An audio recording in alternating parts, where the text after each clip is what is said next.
여러분 안녕하세요. 혼술만의 단주일기 55화 55번째 이야기 시작하겠습니다. 지난 한 주 동안 여러분 잘 보내셨나요? 저도 몸도 마음도 말도 건강하게 지내려고 노력하면서 또 보냈답니다. 여러분 덕분에 저 무사히 잘 보내고 이렇게 오늘 새로운 마음치유 낱말 가지고 여러분 앞에 섰습니다. 고맙습니다. 오늘 제가 가져온 마음치유 낱말은 칭찬입니다. 칭찬. 칭찬이라는 게 어떤 의미인지 우리 삶이랑 우리 관계랑 얼마나 이렇게 긴밀하게 연결되어 있는지 제가 하나하나 여러분과 이야기 나눠보려고 합니다. 먼저 오늘 칭찬 받으셨나요? 아니면 누군가를 칭찬해 보셨나요? 칭찬 받으신 분도 기분 좋으실 것 같고 칭찬을 해주신 분도 더 두 배로 기분이 좋을 것 같아요. 칭찬이 가지고 있는 그 의미, 뜻을 제가 하나하나 풀어볼게요.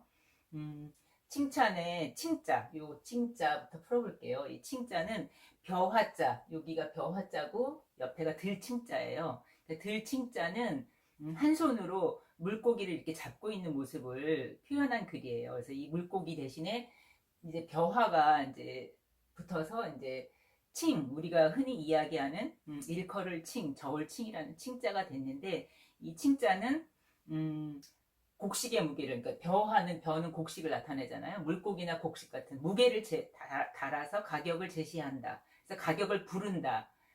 그래서 일컫는다. 이런 뜻으로 이제 쓰여졌다고 합니다. 그래서 쉽게는 일컬을 저울칭이라고 하는데 그 외에 뜻이 또 뭐가 있냐면 칭찬하다는 뜻이 당연히 있고요.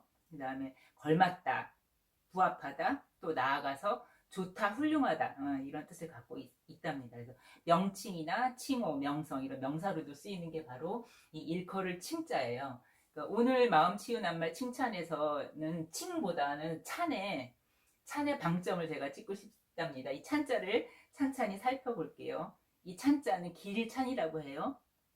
뜻은 크게 길이다, 찬양하다, 찬조하다, 돕다, 인도하다, 그 다음에 고하다, 알리는 거, 그 다음에 박다, 그 다음에 이 찬이 어떤 그 한자의 문체 이름을 또 찬이라고 하거든요. 그 찬이라는 뜻은 누군가의 공덕을 칭송하는 말을 또 찬이라고 합니다. 우리 중고등학교 때 배웠던 찬 기파랑가 그런 거 있잖아요. 그러니까 그 화랑, 기파랑을 찬미하는, 찬양하는 그 노래, 그런 것처럼 이 찬이 문체의 한 이름을 뜻하기도 합니다. 이 찬자는 말씀원 더하기 그 다음에 이 도울 찬자인데요. 이 도울 찬자가 먼저선이 두 개 있고 조개패가 있거든요. 이 먼저선이라는 것은 그러니까 앞다퉈 두 사람이 이렇게 걸음을 서로 앞다퉈 걸어가는 모습을 나타내고 이 조개패는 조개라는 것은 옛날에 화폐를 말하는 거잖아요. 재물이고 그 다음에 선물이고 그래서 이 찬자는 선물을 들고 두 사람이 서로 앞다투어 걸어가는 모습을 표현한 글이라고 합니다. 여기에 이제 말씀언이 붙어서 이제 우리가 흔히 쓰는 칭찬할 때 쓰는 찬자가 되었어요. 그래서 어떤 높은 분을 찾아 배워서 그분의 공덕을 칭송한다는 뜻이 이제 찬자, 길일 찬자의 뜻입니다. 그래서 칭찬을 같이 풀어보면 어떤 사람이나 누군가의 좋은 점이나 그 다음에 착하고 훌륭한 일, 그러니까 일이나 업적 이런 거를 높이 평가하고 평가할 때도 이제 칭찬이라고 하고 그 평가는 여기 말씀원자가 들었잖아요. 그렇게 칭찬하는 말, 그러니까 훌륭한 일을 높이 길이어서 그 평가하고 칭찬하는 말도 칭찬이라고 합니다. 그래서 우리가 칭찬을 뭘로 해요? 칭찬을 주로 말로 하잖아요. 말씀원, 말로 하잖아요. 영어로도 마찬가지예요. 영어도 그러니까 칭찬에 해당하는 영어를 크게는 제가 이제 세 개를 가져왔거든요. praise, compliment, admiration 이렇게 세 글자가 있는데 이게 주로 이제 우리가 칭찬을 영어로 표현할 때 쓰는 말들인데 이것도 또 같은 의미예요. 근데 여기는 조금 더 제가 이제 강조하고 싶은 뜻이 또 있어요. 그러니까 흔히 이 영어로 표현할 때의 칭찬이라는 말은 하느님, 그러니까 조물주 아니면 신, 우주, 그러니까 조물주의 은총이나 하느님을 찬송하고 찬미하다, 하느님을 찬송하고 하느님을 찬양한다. 그런 뜻으로 쓸 때 이 칭찬이라는 말을 많이 쓰거든요. 그러니까 우리도 마찬가지인 거예요. 그러니까 저희가 이제 선물이나 어떤 재물, 귀한 보물을 들고 누군가를 찾아뵐 때는 그 사람이 되게 높은 사람을 말하는 거잖아요. 높은 위치에 있거나 어떤 큰 일을, 훌륭한 업적을 이룬 사람의 그 덕을 그러니까 칭찬하고 칭송하기 위해서, 그러니까 선물로 이제 보답을 하는 건데, 마찬가지 의미인 것 같아요. 영어에서나 한자의 자원풀이에서나, 그러니까 그 사람에 대한 존경, 그러니까 존경, 그 다음에 그 사람의 어떤 업적에 대한 감탄, 칭찬, 찬사, 이런 거에 다 포함된 말이 이제 칭찬이라는 거예요. 우리가 쉽게 생각하지만 이게 더 깊은 뜻이 있었다는 거. 그러니까 영어권에서나 그다음에 한자권에서나 그 문화적인 어원, 그 맥락이, 그러니까 일맥상통한다는 거를 이제 다시 한번 강조를 하고요. 그렇다면 이렇게 중요한 칭찬을 우리는 어떻게 하고 있는지 그 실태를 한번 제가 살펴볼 건데, 그 실태를 제가 책에서 한 편의 이야기로, 그 제 책 혼자 술 마시는 여자에서 고래도 빠지는 칭찬의 함정이라 그래가지고, 칭찬을 어떻게 해야 되는지, 어떤 칭찬이 독이 되고 그 약이 되는지, 그 다음에 그러니까 들어도 질리지 않는 칭찬은 무엇인지, 이에 대해서 제가 실화 에피소드를 몇 가지 섞어가지고 책에 이제 소개를 했는데, 그걸 제가 조금 더 최근의 버전으로 업그레이드 해서 제가 설명을 해보고자 합니다. 그러니까 고래도 빠지는 칭찬의 함정. 도대체 이게 무슨 말인가? 궁금하신 분은 책 더 참고하시면 좋을 것 같고요. 그래서 그렇다면 칭찬을 어떻게 해야 될까? 칭찬을 했는데 그 칭찬이 왜 독이 되고 어떨 때는 약이 되고 또 매를 버는 칭찬이 되고 헛된 칭찬이 될까? 이 칭찬의 함정에 대해서 여러분과 얘기를 해볼게요. 제가 이제 동호 얘기를 책에서 들었는데, 같은 맥락으로 이제 설명을 드리자면, 예를 들어서 제가 이제 테니스 동호회 다녀요. 동호회 다니는데 이제 남자 회원분들도 계시고 여자 회원분들도 계시잖아요. 그러니까 여럿이 모여 있는데 어떤 한 남자 회원분이 딱 나타나서, 예를 들어서 뭐 정이라고 해요. 정이라는 여자 회원을 칭찬하는 거야. 와, 정희 씨 완전 얼굴이 왜 이렇게 화사해졌냐? 어쩜 그렇게 얼굴이 지금 딱 피어나는 화사한 그 벚꽃처럼, 아니 목련처럼 이렇게 활짝 피었어요? 하고 이렇게 칭찬을 하는 거예요. 분명히 좋은 뜻이잖아요. 근데 이 칭찬에 함정이 있답니다. 이 칭찬한 사람이 그러니까 큰 실수를 저지른 거예요. 그게 뭘까요? 그 실수가 뭘까요? 칭찬은 그러니까 공개적으로 해야 될까요? 아니면 은밀히 해야 될까요? 우리가 흔히 야단이나 꾸중, 그 사람의 어떤 잘못이나 이런 걸 지적할 때, 다른 사람들 앞이 아닌 따로 불러서, 그러니까 자녀나 아니면 부하 직원이나 누군가라도 뭐 군대에서든 학교에서든 따로 불러서 해야 된다는 걸 굉장히 많이 들어서 잘 알고 있잖아요. 그래서 남들 앞에서 모욕이나 망신을 주면 안 된다고 생각해서 야단이나 꾸중이나 그 사람의 허물에 대해서 짚어줄 때, 지적하고 평가해 줄 때는 따로 불러서 한다는 건 굉장히 잘 알고 있어요. 그런데 칭찬도 마찬가지랍니다. 칭찬도 공개적으로 하지 말고 은밀히 해야 된다는 거예요. 제 주장인데, 왜냐하면 그렇게 얼굴이 화사해졌네 하고 칭찬하는 순간 그 동호회에 정이라는 사람 말고 다른 여자 회원들도 계실 거 아니에요. 그럼 그 사람들은 뭐가 되죠? 나도 나름 단정하게 옷을 입고 그다음에 화장도 곱게 하고 밝은 표정으로 왔는데, 머리도 막 힘줘서 하고 왔는데 한 사람을 꼭 집어서 칭찬하는 거잖아요. 그 사람의 용모, 외모, 그런 그 자태에 대해서. 그러니까 나머지 여자 회원들은 화사하지 않고 칙칙하거나, 그럼 나는 뭐야? 나는 쟤는 화사하고 나는 그럼 칙칙하고 나는 더 못생겨졌다는 말인가?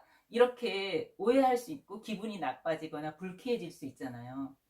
상상해 보시거나 아니면 실제로 이런 일 많이 당하셨는데, 내가 왜 기분이 나쁘고 불쾌했지? 저 사람을 칭찬하는데 왜 내가 기분이 나빴지? 하는 그 이유가 바로 그 칭찬의 함정이라는 거예요. 그 한 사람을 칭찬했지만 나머지 사람들은 상대적으로 기분이 나빠지고 불쾌하고 칭찬이 아니라 욕을 먹은 셈이 된 거예요.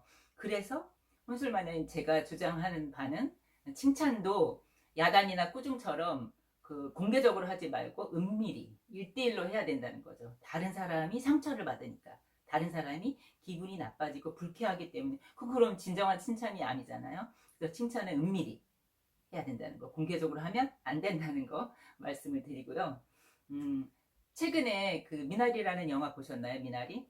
저도 이웃 친구하고 같이 청량리 극장에 가서 이제 미나리를 보고 왔는데, 거기 이제 이번에 그 한 20몇 개 부분에서 해외 영화제에서 그 연기 조연이든 뭐 주연이든 연기 노미네이트 되거나 수상하신 분이 그 그러니까 여자 주인공 중에 한 분이죠. 저는 주인공이라 생각하고 싶은데, 윤여정이라는 배우가 계시잖아요.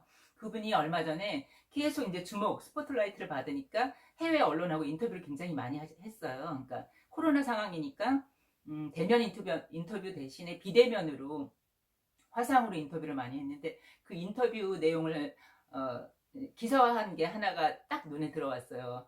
그게 뭐였냐면 이렇게 물어봐요. 화상 인터뷰를 진행하면서 이제 영어로 이제 왔다 갔다 하면서 어떻게 얘기하냐면, 당신을 한국의 메릴 스트립이라 불리는데, 이런 식으로 표현을 한 거예요. 그랬더니 그 인터뷰한 그 사람한테 직접 이제 윤여정이라는 배우가 영어로 이제 대답을 하기를, 어떻게 대답하냐면, 그분과 비교된다는 데는 정말 감사하게 생각합니다만 저는 한국 사람이고 한국 배우입니다. 그리고 제 이름은 메릴 스트립이 아니라 윤여정입니다. 저는 그저 제 자신이고 싶습니다. 배우들끼리의 비교는 있을 수 없다고 생각합니다. 그 칭찬에는 감사드리지만 제 입장에서는 답하기 어렵습니다. 이렇게 이제 진짜 우문현답을 한 거예요. 딴에는 당신이라는 배우가 한 역할의 그 연기 지평이 메릴 스트립급이라고 이제 칭찬을 한다고 했지만, 윤여정 이분의 제가 직접 마음속까지 들어가 보지는 않았지만, 일단 속으로는 그렇게 썩 기분이 좋으시진 않았을 것 같아요. 왜냐하면 나는 오로지 나 자신이고, 나 자신이라는 사람, 그러니까 박경희, 윤여정, 누구, 그 사람이라는 이름으로 존재감을 갖는 거고, 그 아름다움을 갖고 그 사람의 매력이 있다고 생각을 하거든요. 그래서 모든 인간은 저를 포함해서 제 지금 영상을 보고 계신 여러분 한 분 한 분도 오로지 온전히 유일한 바로 그 사람일 뿐이지, 어떤 누구와도 대체 불가능하고 비교 불가능하다고 저는 강력히 주장하는데, 그래서 우리가 흔히 칭찬이라고 할 때 다른 사람을 닮았다는 말을 많이 하잖아요. 이 사람 누구 닮았다. 심지어 내가 생각하기에 이 사람보다 이 사람이 훨씬 잘생겼고 예쁜데, 딴에는 이 사람을 칭찬한다고, 그러니까 딱 이렇게 초면이든 아니면 구면이든, 당신 참 누구랑 되게 닮았어요. 어떤 배우랑 닮았어요. 어떤 유명인이랑 닮았어요. 아니면 뭐 정치인을 포함해서 누구랑 닮았어요. 이런 말을 들으면 대부분 한 100에 저는 8, 90 이상은 속으로는, 겉으로는 뭐 그래요 이렇게 했을지 몰라도 속으로는 굉장히 기분이 나쁘고 언짢았을 거라고 저는 확신을 합니다. 저도 그랬고, 심지어 저도 그런 실수를 한번 한 적이 있거든요. 저보다 훨씬 어린 친구였는데, 그 친구가 그 당시에 이제 막 화제가 됐던 드라마의 주인공이랑 되게 닮은 거예요. 어떤 부분이 닮았어요. 근데 이 친구보다 저는 제 딴에는 그 드라마에 있는 배우가 훨씬 인물이 좋다고 생각을 해서 누구랑 굉장히 닮았어요 이렇게 딱 했는데, 안색이 그 이야기를 듣는 당사자인 그분이 저보다 한참 연배가 어린 사람인데, 안색이 탁 굳어지면서 안 좋은 거예요. 그러면서 뭐 기뻐하거나 이러는 게 아니라서, 내가 속으로 내가 실수했구나, 내가 또 이런 실수를 했구나. 그래서 다시는 그 후로는 누구와도 누구 닮았다는 말을 안 해요. 그러니까 모든 인간은 그 사람의 존재 하나, 그러니까 윤여정 씨가 얘기했잖아. 저는 그저 제 이름은 누구고 윤여정이고 저는 그저 제 자신이고 싶습니다. 비교는 있을 수 없다고 생각합니다. 이 말을 이 언급이 정말 훌륭한 답이라고 생각을 합니다. 그래서 저도 그렇고 앞으로 여러분도 혹시 누구와 만나서 그 사람을 그러니까 칭찬을 한다고 생각을 했는데, 그렇게 누가 비교해서 누구 닮았다는 이런 말을 절대 하면 안 돼요. 약이 안 되고 관계에 독이 되는 경우가 많아요. 굉장히 불쾌하고 기분이 나쁘답니다. 왜냐하면 인간은 자기 스스로가 가장 멋지고, 거울을 보던 이렇게 그러니까 어떤 상황에서도 제 자신 스스로가 멋있는 거거든요. 얼굴이며 몸매도 뭐 비교는 할 수 있겠지만, 제가 스스로 비교는 할 수 있지만 누구와 비교된다는 것 자체가 굉장히 있을 수 없는 일이고, 인간이란 존재는 대체 불가능하고 비교 불가능하기 때문에 그런 실수는, 그런 칭찬은 칭찬이 아니고, 그러니까 여기 나와 있는 약이 되는 칭찬이 아니라 매를 버는 칭찬, 헛된 칭찬인 거예요. 그래서 그 사람하고 관계가 좀 소원해질 수 있다는 거 꼭 명심하시고, 비교, 누구 닮았다는 말 절대 하시면 안 됩니다. 진짜 그러니까 독이에요. 약이 되는 게 아니라 득이 안 되고, 그래서 그 비교하지 마시라는 거. 그다음에 그렇다면 어떻게 해야지 좋은 칭찬이고, 그러니까 약이 되는 칭찬인가? 그 사람한테도 그렇고 나한테도 그렇고 그 사람과 나와의 관계에서도 좋은 칭찬인가? 그거는 어, 그 제가 이제 책에서 저희 부모님, 어머니, 아버지 일화를 하나 소개를 했는데 몇 년 전에 있었던 일이에요. 겨울에 코다리 요리, 그러니까 엄마가 요리를 굉장히 잘하시는데 어느 날 코다리찜을 하신 거예요. 근데 코다리찜을 하셨는데 정말 맛있게 됐어요. 제가 먹어도 맛있고 사이가 먹어도 맛있고 누가 먹어도 맛있고 아버지 입에도 너무 맛있었던 거예요. 근데 아버지가 딱 그러시는 거예요. 이 코다리 역시 너무 맛있다. 코다리 정말 오늘 코다리찜 맛있다. 역시 코다리는 물이 좋아야 된다고. 물이 좋으니까 이렇게 맛있다고 한 거예요. 그 말을 부엌에서 엄마가 들으시고 소리를 깨 지르시는 거예요. 아니 뭐 코다리가 물이 좋냐고. 내 음식 솜씨가 좋지. 당신은 말을 그렇게 하냐고. 엄마가 바로 탁 하고 이렇게 이의를 제기하시는 거예요. 그래서 저도 그 순간 알았죠. 저도 그런 경험이 있고 요리했을 때 역시 물이 좋고 재료가 중요하다 이런 말 들으면 굉장히 요리한 사람을 어떤 면에서는 모독하는 경우가 많아요. 그래서 그 사람이 가지고 있는 그러니까 그 성품이나 그 사람의 능력이나 솜씨나 마음씨나 이런 걸 칭찬해야지. 그 사람 자체가 가지고 있는 걸, 지니고 있는 걸 칭찬을 해야지. 물건이나 일, 어떤 음식의 재료, 그 다음에 그런 것을 칭찬하면 이게 바로 이제 헛된 칭찬이 한 예고요. 그래서 코다리 맛있다. 역시 당신 음식 솜씨는 최고야. 이 맛은 진짜 따라올 사람이 없어. 대한민국에서 최고야. 정말 맛있게 잘 먹었어요. 이렇게 하면 좋은데 물이 참 좋아. 역시 음식은 재료가 중요해. 이런 우를 범하면 안 되겠죠. 그 다음부터는 저희 아버지도 정말 더 잘, 그러니까 아주 적재적소에, 그리고 엄마 기분 좋게 엄마 자체의 솜씨 이런 거를 많이 칭찬해야죠. 그래서 제가 해온 잡채보다 엄마가 한 게, 딸내미가 한 거보다 마누라가 한 게 훨씬 더 맛있다고 이렇게 막 칭찬을 해주신답니다.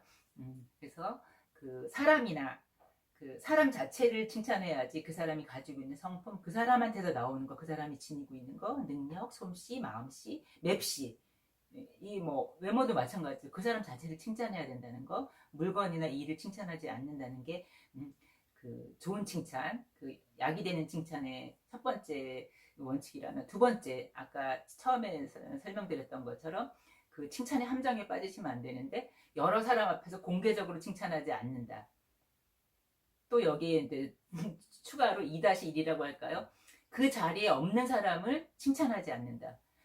이런 경우, 그러니까 모임에서도 많이 일어나고, 특히 직장 같은 공적인 공간, 그다음에 학교 이런 데서 많이 일어나요. 그러니까 여럿이 있는데 한 반에 있거나 아니면 어떤 조직 팀에 있는데 회의나 뭐 이런 걸 하거나 아니면 어떤 공식적인 자리에서 그 사람이 어떤 출장이나 다른 일로 없어요. 그 자리에 없는데 딱 하필이면 그 사람을 딱 그 사람, 그 학생, 그 남자, 그 여자를 딱 꼬집어서, 이 사람은 진짜 능력 최고고, 이 사람은 뭐 프로젝트 하나를 맡겨도 너무 훌륭하고, 정말 그 따라올 사람이 없을 정도고, 진짜 믿을 만하다고, 이렇게 딱 하는 순간, 아니면 그 사람의, 없는 사람의 외모를 칭찬해도 마찬가지로, 야, 그 사람이 오면 진짜 분위기가 화사해지고, 얼굴만 봐도 기분이 좋아. 이런 식으로 그 자리에 없는 사람을 칭찬하지 않습니다. 왜냐하면, 그 칭찬받는 그 사람 말고 다른 사람들은 상대적으로 기분이 몹시 나빠지는 거예요. 그러니까 공개적으로 칭찬하는 것도 매우 위험한 일이지만 자리에 없는 사람을 칭찬하면 안 되는 거죠. 그 자리에 모여있는 그 사람들은 그럼 뭐가 되는 거죠?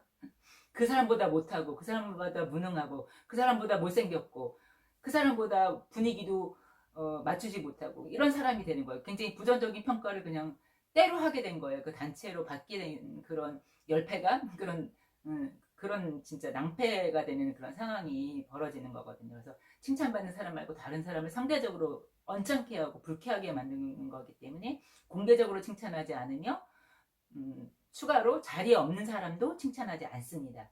이게 칭찬의 두 번째 그 원칙이라면, 세 번째, 선 칭찬 후 평가. 먼저 칭찬한 다음에 나중에 평가해야 되는 거죠. 그러니까 어떤 일이 이루어졌는데 그 일에 대해서 분명히 부족하고 모자란 점이 있잖아요. 일은 하면 할수록, 그 다음에 글 같은 거 써보시면 아시겠지만, 고치면 고칠수록, 보면 볼수록 계속 맞춤법 틀린 거, 이 표현은 이렇게 다듬었으면 좋겠다, 이건 뺐으면 좋겠다, 이런 군더더기나 이런 것들이 계속 보이잖아요. 일도 마찬가지고 글도 마찬가지고 그렇잖아요. 음식도 마찬가지. 이거 조금 부족한데 요 과정을 더 했으면 좋았을 걸 하는 아쉬움이나 그런 안타까움이 꼭 있는데, 그러니까 완벽하게 완전 무결하게 되는 일이나 이런 것들이 드물잖아요. 우리 인간이 하는 일인지라. 그래서 그렇게 뭔가를 지적하고 고쳐주고 싶을지라도 먼저 칭찬을 해야 되는 거죠. 먼저 칭찬을 해서 그 사람의 그 노고와 이 수고에 대해서 아낌없이 고마워하고, 그냥 칭찬하는 정도가 아니라 먼저 잘한 점을 격려하고 감사하고 나서, 그 다음에 바뀌어야 할 점을 물어보고, 서로 이제 그때도 일방적으로 지적하는 게 아니라, 너는 뭐 이게 잘못됐어, 이렇게 하는 것이 아니라, 개선할 점을 윗사람으로서 아니면 먼저 경험해본 선배로서 같이 모색해보는 거죠. 이러면 어떨까? 질문도 던져보고, 이건 이렇게 생각하는데 당신은 어떻게 생각해? 넌 어떻게 했으면 좋겠어? 그러니까 대안이 있는 평가를 서로 그 개선할 점을 같이 모색하는 게 좋은 칭찬의 방법인 것 같아요. 최근에 그 IT 업계나 이쪽에서 모 기업에서 이제 연말에 그 전체 결산을 하잖아요. 사업 결산을 하는데, 그 일을 갖다가, 그 엄청난 영업 실적이 일어나는 걸 갖다가 임원들만의 공으로 돌린 거예요. 어떤 CEO인지 CFO인지 한 분이. 그랬더니 나머지 직원분들이 굉장히 반발해가지고, 왜 우리가 이렇게 밑에서 열심히 개발하고 해서 한 성취가 이루어진 이 업적을 왜 소수 임원들만이 독식을 하고, 칭찬도 독식을 하고, 그 다음에 그거에 대한 인센티브도 독식을 하느냐. 그래서 엄청 반발했던 일이 있었잖아요. 그런 것처럼 먼저 잘한 점을 격려하고, 그다음에 감사하는 게 되게 중요한 것 같아요. 그래서 그 칭찬도, 그러니까 겉으로는 칭찬이지만 속으로는 매긴다 그러죠. 그러니까 속으로는 그 사람을 한 방 매기는, 오히려 약 올리는, 불쾌하게 하는 그런 경우가 많기 때문에, 그런 우를 우리가 범하면 안 될 것 같아요. 그래서 그 약이 되는 칭찬을 우리가 해야지, 헛된 칭찬, 매를 버는 칭찬을 하면 안 된다는 거, 그거를 말씀드리고 싶습니다. 또 하나, 질리지 않는 칭찬이 있어요. 그러니까 우리가 들어도 기분 나쁜 게, 당신 참 예뻐요, 당신 참 근사해요, 어쩜 볼 때마다 이렇게 한결같이 멋져요, 당신 진짜 얼굴만큼이나 마음씨만큼이나 얼굴도 참 아름다워요. 이렇게 아름다움에 대한 칭찬이 은근히 질리지 않는 것 같아요.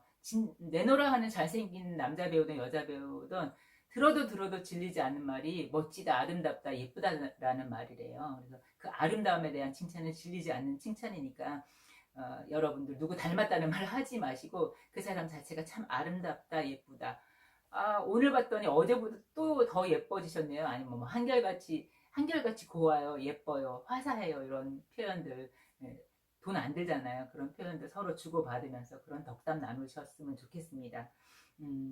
그래서 그렇다면 어떤 칭찬을 하면서 어떻게 아름다운 세상을 같이 만들어 갈까?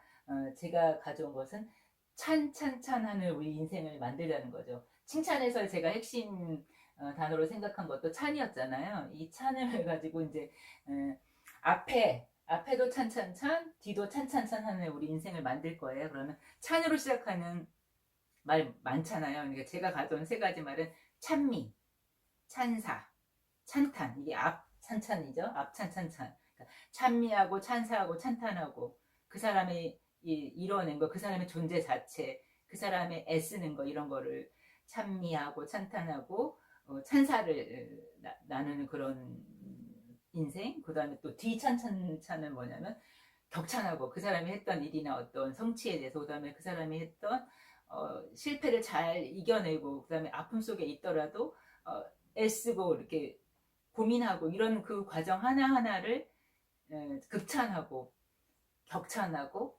절찬해서, 그러니까 매우 칭찬을 해서 그 사람을 일어나게 하고, 넘어졌던 사람, 쓰러졌던 사람을 일으켜 세우는 그런 힘이 칭찬에 있지 않을까 싶어요. 그래서 앞도 찬찬찬, 뒤도 찬찬찬. 그래서 찬찬찬 하는 인생이 되기를 바랍니다. 저도 그렇게 살려고 노력을 할 거고요.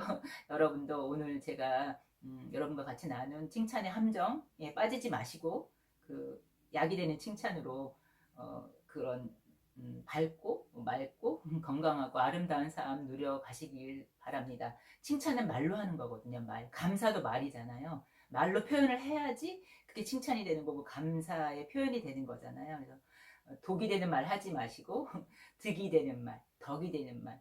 그러니까 덕이 되는 말 그러니까 보통 덕담이라고 하잖아요. 제가 언덕이라는 이야기 얼마 전에 마음 치유난 말에서 같이 나눴던 것처럼 그렇게 자기한테 그다음에 그 말을 듣는 사람한테 서로에게 득이 되고 덕이 되는 게 바로 칭찬이라는 거 잊지 마시고 그런 한 주 찬찬찬하는 한 주 서로 칭찬을 주고받는 한 주 되시기를 기원하면서 오늘의 마음 치유 낱말 여기서 마치겠습니다. 여러분 항상 제 이야기 같이 들어주시고 또 공감해 주셔서 정말 고맙습니다. 그리고 구독해 주시고 좋아요 해주시고 좋아요 눌러주시고 댓글도 정성스럽게 항상 달아주셔서 매우 매우 기쁘고 고맙습니다. 사랑합니다. 그럼 다음에 새로운 마음 치유 낱말로 여러분 다시 찾아뵙겠습니다. 남은 시간 건강하게 보내셔요. 고맙습니다. 사랑합니다.